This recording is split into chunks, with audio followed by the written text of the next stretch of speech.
Hello guys, good morning guys. एक बार फिर से स्वागत है आपका मेरे चैनल पे ऑटिज्म एंड स्पीच थेरेपी पे। आज का मेरा फिर से टॉपिक है स्पीच थेरेपी से रिलेटेड। मोस्टली पेरेंट्स क्या होता है जिनके बच्चों को लाइक स्पीच डिले होता है या प्रॉपर स्पीच नहीं होती है तो वो स्पीच थेरेपी कराते हैं। बट मैं ये आपको बताना चाहूँगी कि आपको पता है कि स्पीच थेरेपी आप कराते हैं is well and good, but आपको पता है स्पीच थेरेपी कराने से पहले कि आपके बच्चे में अंडरस्टैंडिंग है, क्योंकि जब तक अंडरस्टैंडिंग होगी नहीं स्पीच कैसे आएगी। क्योंकि जो स्पीच थेरेपीज होते हैं या आप घर पे भी प्रैक्टिस कराते हैं, आप जैसे स्टार्ट कर देते हैं कि भाई स्पीच थेरेपी कैसे करानी चाहिए, क्या क्या है, वो एक्टिविटी आपने स्टार्ट कर दी। बट आपको पहले ये भी समझना पड़ेगा कि बच्चे में अंडरस्टैंडिंग है या नहीं है, क्योंकि विदाउट अंडरस्टैंडिंग स्पीच तो पॉसिबल नहीं है। तो ये मोस्ट इम्पॉर्टेंट है। तो कुछ मैं आपको 6-7 ऐसे पॉइंट बताऊंगी जिसे आप घर पे रह के प्रैक्टिस करके बच्चे के साथ बच्चे में अंडरस्टैंडिंग डेवलपमेंट कर सकते हैं। और अंडरस्टैंडिंग डेवलपमेंट होगी तो ऑब्वियसली बात है उसके बाद आपकी स्पीच भी डेवलप होगी और आप स्पीच पे भी काम कर सकते हैं। तो बिना वक्त जाया करते चलते हैं अपने टॉपिक की ओर। और हाँ, अगर आपने मेरे अपने चैनल को सब्सक्राइब नहीं किया तो सब्सक्राइब करिए, लाइक करिए, ज़्यादा से ज़्यादा लोगों तक शेयर करिए और साथ ही बेल आइकन में दबा दीजिए ताकि आपको टाइम टाइम से मेरी वीडियो की नोटिफिकेशन भी मिलती रहे। तो चलिए है चलते हैं टॉपिक की ओर।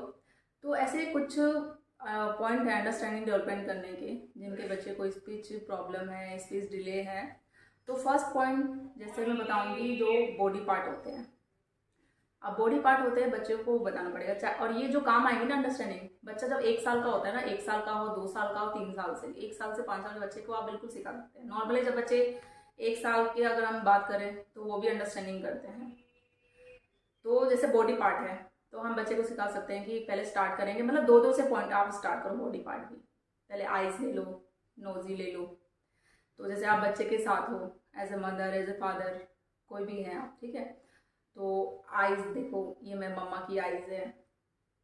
फिर पहले आप बच्चे की भी बताओ, ठीक है, पहले आप बच्चे की बताओ, ऐसा काम करो कि आइज है देखो, ये नोज है। तो बच्चा देखेगा, ठीक है।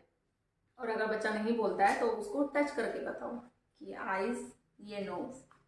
फिर उसके बाद आप अपनी बताओ, ये आइज, ये नोज, ठीक है। ऐसे करके करते मतलब एक दिन में नहीं, आप मतलब ये है कि आप हमेशा मतलब ले लो, एक वीक में ये तो आप कराते रहो ताकि बच्चे को आप जैसे कराते रहोगे ना रेगुलर बेस पे, बॉडी पार्ट आप याद कराते रहोगे, उसको अंडरस्टैंडिंग हो जाएगी, उसको याद हो जाएगा हाँ ये आइज है, बॉडी पार्ट याद हो जाएगी, ये नोज है, ईयर है। तो जैसे आपने अपना बताया टच करके भी, फिंगर से उसका भी बताया, बेबी का भी, बच्चे का, ठीक है। इसके बाद आप फादर पे जाइए, ऐसे ही दादी होंगे, दादा, कोई भी फैमिली मेम्बर होगा, ऐसे तरीके से। फिर आप कुछ दिन के बाद खुद देखेंगे, ऑब्जर्व करेंगे बच्चे को। आप अगर खुद पूछोगे ना कि आइज कहाँ है आपकी, तो बच्चा बताएगा आइज। नोज कहाँ है, नोज बताएगा। तो ये है फर्स्ट पॉइंट। सेकंड पॉइंट क्या है, जैसे किचन के आइटम होते हैं। आप किचन में काम करते हो, ठीक है, आप बच्चे के साथ भी, आप बच्चों को उसमें इन्वॉल्व करिए। आप बच्चों को बताओ कि किचन में जो भी जैसे होते हैं कि ये देखो, ये स्पून है, ये ग्लास है, ये कटोरी है। तो दो दो मतलब डेली वाइज में जैसे बोला, दो दो आप ले लो।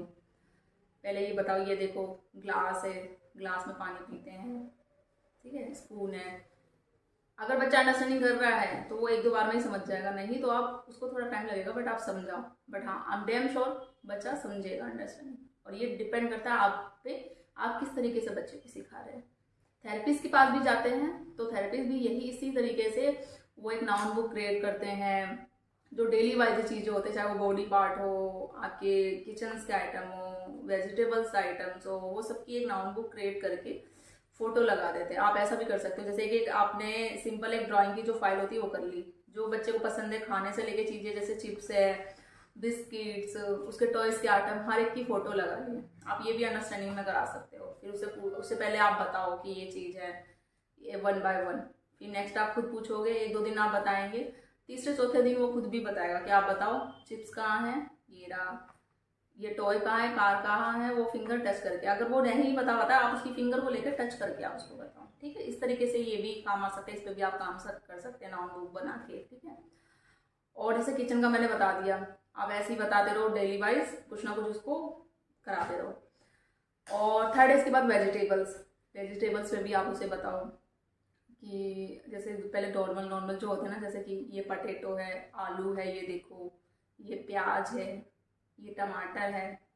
एक साथ तो ये नहीं कि आप एक साथ ही सारी चीज़ें उसे वेजिटेबल या किचन के आइटम देके सारे चीज़ें सिखाने लग जाओ, तो ऐसा पॉसिबल नहीं है। एक एक 2 दिन पहले आप आलू पे अगर फोकस कर लो कि देखो ये पटेटो है, बच्चा अगर इंग्लिश में बोलता है, इंग्लिश हिंदी दोनों आप पे डिपेंड है किस तरीके से सिखा रहे हो, ठीक है, तो वो बोलेगा। ये हो गया थर्ड।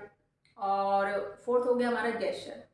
गेस्चर मीन्स कि जैसे कोई घर पे आ रहा है कुछ भी, ये एक्शन के थ्रू बच्चों को सिखाना कि हाँ नमस्ते करो ऐसे करके, अब जा रहे हैं तो बाय बाय बोलो, कोई बड़े आ रहे हैं तो उनके पैर छुओ, इस तरीके से करके आप खुद पहले बताओ।